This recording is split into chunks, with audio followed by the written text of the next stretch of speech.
हमारे जननायक शहीद टंट्या भील को उनकी 131वीं शहादत पर सत सत नमन करता हूँ।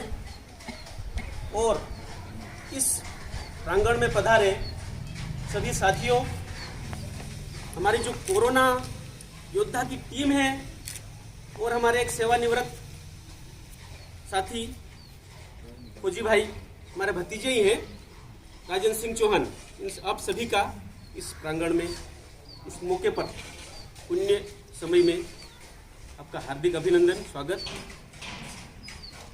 साथियों, ओझल हो जाते थे इन अंग्रेजों की सेनाओं के बीच में से, और कई बार जेल भी तोड़ी इन्होंने। फिर बीच में क्या हुआ, इनको नाके चने चबा दी और उनके छक्के छोड़ देते थे, परेशान कर दिया अंग्रेजों को। फिर बीच बीच में अंग्रेजों ने चाल चली, षड्यंत्र रचे, और इनके ही एक परिजन ने राखी के दिन इनकी गुप्त रिपोर्ट अंग्रेजों को दे दी। ये गिरफ्तार कर लिए गए, गिरफ्तार करके इंदौर ले जाए गए, और वहां से रिस्क थी वो नहीं भड़क जाए, इस उद्देश्य से इनको कहां ले जाया गया, जबलपुर की जेल में बंद कर दिया, और वहां पे इनको फांसी दे दी गई। और ऐसा कहा जाता है कि फांसी के बाद इनका शव जो पाताल पानी है वहां पे फेंक दिया गया, ऐसा कहा जाता है। और वहां पे इनकी समाधि के रूप में लकड़ी के कुछ खूंटे गड़े हुए हैं, और वो समाधि स्थल मान करके वहां पे अभी भी वहां पूजा पाठ होता है।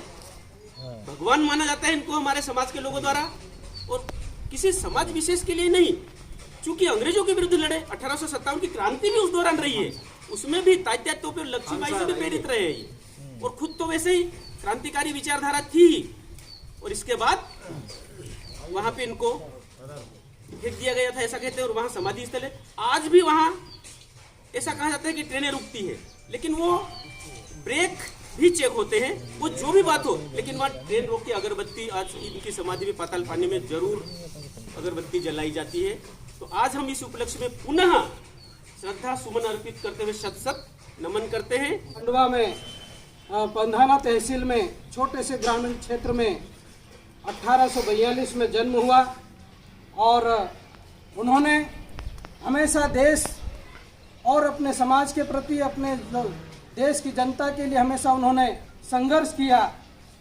उनमें ऐसी अदृश्य शक्ति थी, मतलब अंग्रेजों की सेना भले 2000 की टुकड़ी उनको पकड़ने के लिए आई, लेकिन वो हमेशा अदृश्य हो जाते थे, क्योंकि इनको दैविक शक्ति या जो प्रकृति की शक्ति है उनके साथ थी। तब जाके अंग्रेजों को उन्होंने दांत खट्टे कर दिए। तो साथियों, हम उनके जो इतिहास उन्होंने जो हमारे लिए किया, और आज की स्थिति में आज हम बिल्कुल स्वतंत्र थे, तो सब हमारे महान पुरुष इनकी देन है। तो साथियों, उनके कदमों पर हम चलें। हमारे जो आदिवासी समाज में अधिकतर हमारे शिक्षा का क्षेत्र या और कई जो उत्थान करना चाहते हैं, तो आप सभी के कंधों पे ये है, क्योंकि इनके कदमों ने उन्होंने हमको आज़ादी भी दिलवाई, और उन सभी महान पुरुषों को आज हम नमन करते हैं। उनके बलिदान के कारण हम आज शांति से यहाँ बैठे हैं। उपस्थित साथियों, आज हम टंट्या भील की 131वीं शहादत दिवस मना रहे हैं। समय का अभाव है, तो टंट्या भील 1700 गांवों में ग्राम सभाएं लेते थे। वो एक जगह ग्राम सभा लेते थे, क्योंकि उनको ऐसी अलौकिक शक्तियाँ प्राप्त थी कि वो 1700 गांवों में सभा करते थे एक साथ। जब 2000 अंग्रेजों ने उनका पीछा किया और उनको वो चकाते रहे और पकड़ में नहीं आए, तो फिर उनको इंडियन रॉबिन हुड की संज्ञा दी गई थी या उपाधि दी गई थी। इसके बाद 28वां सांस्कृतिक कार्यक्रम झाबुआ में होने जा रहा 14 जनवरी। आदिवासी महोत्सव होता है, वो आदिवासी सम्मेलन होता है अखिल मतलब उसमें पूरे देश के आदिवासी इकट्ठे होते हैं। विदेशों से भी आते कुछ प्रतिनिधि। अभी 6 तारीख को बैठक होने वाली है, और 13 तारीख को भी झाबुआ में बैठक है, तो आप लोगों को उसमें सम्मिलित होना है। जय भारत। जय टंट्या भील।